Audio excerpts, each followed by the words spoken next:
Hello, and welcome to Atomic Blast, the supplemental podcast where we analyze each chapter of Legendary's Monsterverse. My name is Mark, and you can find me on all social media at Mark Meadows. Before we begin today's episode, I'm going to detail what you might expect from Atomic Blast. Each episode, we will be discussing one DVD chapter of the Monsterverse films and analyzing both the production of these blockbuster movies and also the in-universe lore that connects the shared Monsterverse. As we experience moments within the film, we will be looking at relative information pulled from behind-the-scenes featurettes, notes from the artwork books, and much more. To start our analytical adventure today, we are going to be overviewing the prequel graphic novel to the 2014 Godzilla film titled Godzilla Awakening.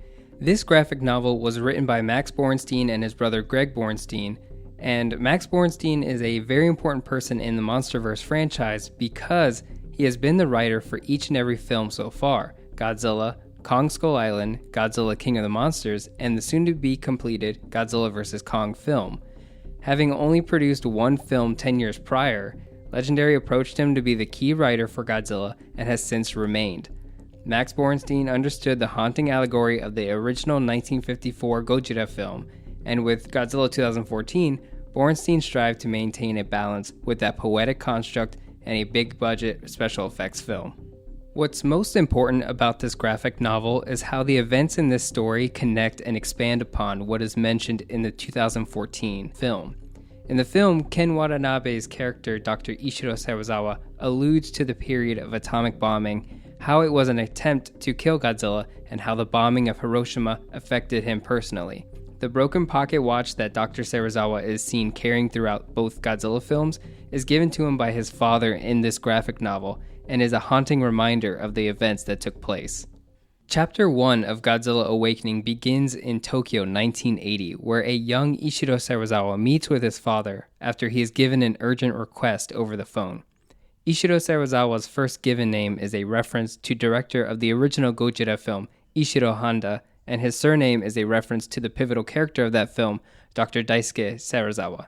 Serizawa's father reveals the existence of monsters, now recognized as Titans, and that his first contact with them happened minutes after the bombing of Hiroshima on August 6, 1954. The Titan that Serizawa's father discovered amongst the ruins would later be identified as Shinomura, Shinomura's name meaning swarm of death, and its anatomy is a conglomerate of millions of organisms that resemble starfish. 1 year after the bombing of Hiroshima, Serizawa's father has joined the Navy of Japan and is set to provide aid for an American distress signal.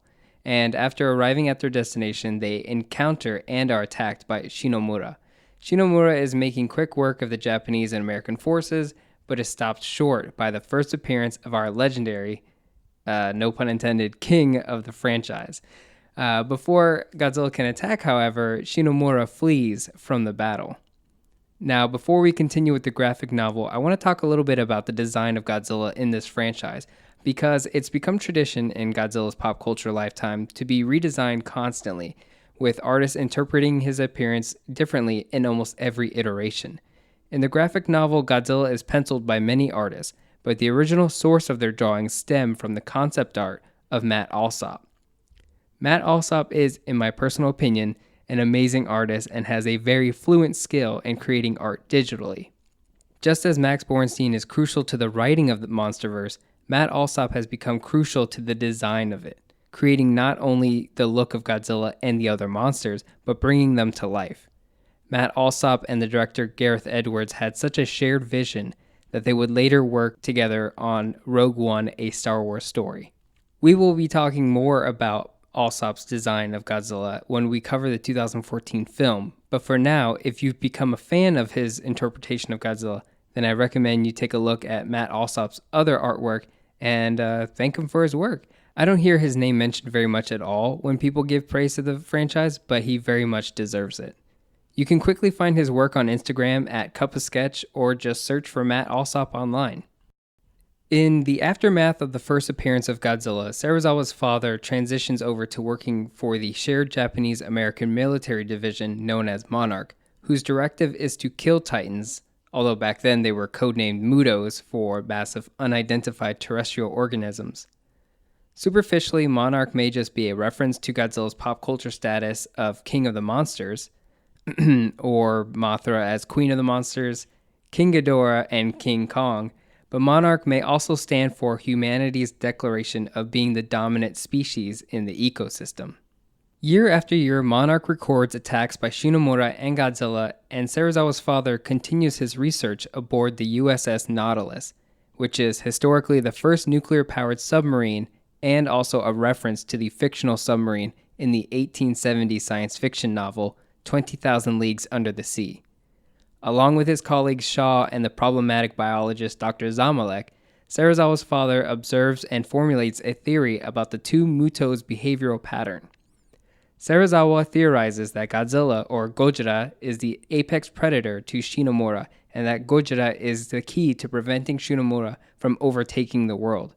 Serizawa also explains that Gojira's natural name derives from the folklore of Guam natives and is a conjecture of Gorira, which translates to gorilla, and Kujira, which means whale. These two origins are also shared by the original 1954 film, although instead of Guam natives, it is natives of Odo Island.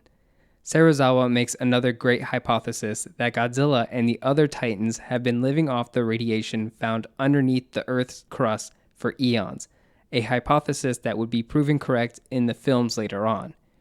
It is here that Dr. Zamalek and Serizawa's father discover Shinomura's ability to regenerate and its attraction to radiation. But later, Monarch HQ is then destroyed by the Titan. To protect Ishiro from any further destruction, his father leaves him and sets out alone on a ship, looking for Godzilla. In March of 1954, Shinomura is located near Monster Island, which is an obvious reference to Monster Island from the Showa-era Godzilla films. And immediately after, Godzilla rises from the ocean and attacks Shinomura. Godzilla separates the parasitic titan into two halves with his atomic breath and kills one half with another blast. Serizawa alerts Monarch, and as Navy ships arrive, the other half of Shinomura escapes.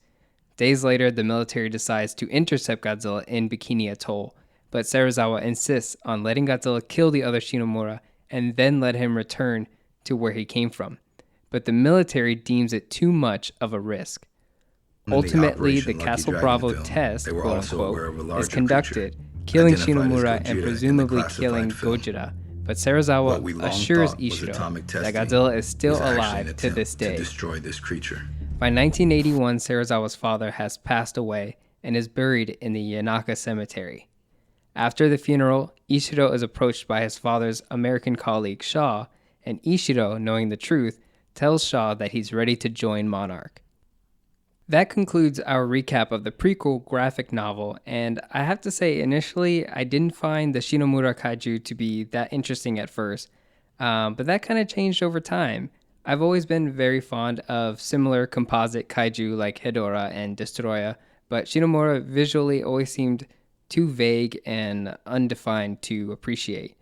The ability to capture the shape of a shapeless creature has to be pretty challenging for a 2D artist, I can imagine. But I can see that kind of creature doing well if it was generated with 3D animation. I'm also not sure if Matt Alsop directly designed Shinomura or had input in its design, but it does seem to be influenced by his design of the Mutos in the 2014 film. And that about does it for today's episode of Atomic Blast. If you have any questions or want to discuss any and all things Godzilla, you can find Atomic Blast on Twitter at Atomic Blast Pod, or me personally at Mark Meadows on all social media.